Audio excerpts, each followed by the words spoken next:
vermin dare to stand against the might of Rome, they deserve to suffer our retribution. Our retribution? Or yours? Over 11,500 dinners in the making, Microsoft and Crytek team up to bring us back to ancient Rome in Ryse Son of Rome. Here come the gladiators!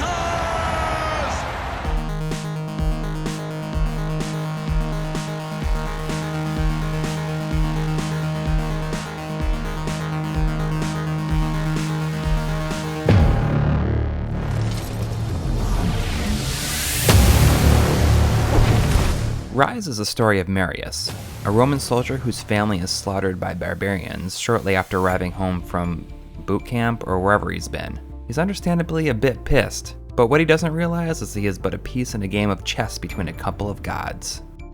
I'd consider Ryse one of Xbox One's flagship launch titles. It's had a bit of a rocky trail leading up to this point, whether it be development hell, bad press, or flat out consumer apathy.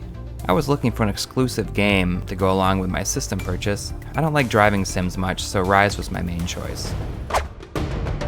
I didn't think that Ryse looked all that impressive in pictures I'd seen or at the E3 press conference, so of course I was pretty surprised with just how great it looks in person. Visually, it can be pretty stunning. Not so much in the environment sense, unless of course you count what is probably the best looking lettuce texture I've ever seen in a game, but instead on the characters. The armor is made out of lots of little pieces and has a really cool layered look to it. But where the graphics really shine is on the faces. The characters' eyes really bring them to life. It's rather impressive. Ryse's combat is pretty exciting, especially when taking on several enemies at once. I'd almost say that it was kind of like a slower Batman Arkham City, where each of the stronger enemies have a specific weakness. You have to do a certain move to open them up to damage. Generally, these boil down to blocking, bashing, or rolling. Once the game starts stacking the odds up against you with different enemy types, the flow of the swordplay really shines with you chaining multiple moves together. All isn't perfect with the combat though. After you deal enough damage to an enemy, they'll get this little skull over their head. This means you can pull off a special kill move by hitting the right trigger button. The camera switches position and you have to hit the X button if the enemy glows blue, or the Y button if the enemy glows yellow. This works great, but it's impossible to fail. You of course get more experience if you land them correctly, but this just makes me wonder why it's even an option. I gotta say that the finishing moves are really cool, though not especially varied. It can be pretty satisfying when you chain a couple of them together though. Is it just me or is Ryse obsessed with stabbing people in the throat and cutting off arms?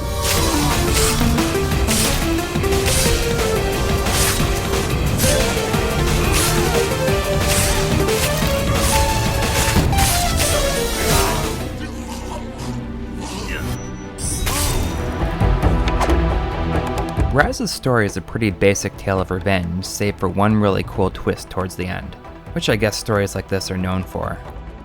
Honestly though, it's pretty forgettable in the end. It doesn't help that the main character, Marius, is about the most generic looking dude in a game in a while. Ready!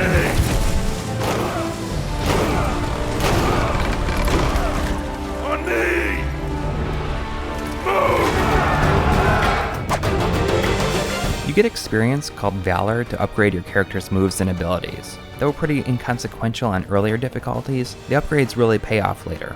If you decide you want to upgrade faster, you can of course pay real money to get Valor to spend. Does anybody do this?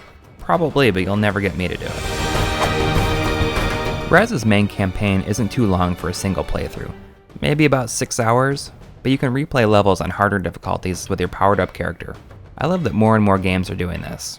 There also seems to be a robust multiplayer component, but honestly, I'm not too into multiplayer with strangers and I don't know anyone else with the game, so I didn't get too into it. Ryse, much like the PS4's Knack, was a game that was picked on a bit by reviewers and people that really had no interest in playing it. And, like Knack, surprised the hell out of me with how much I ended up liking it.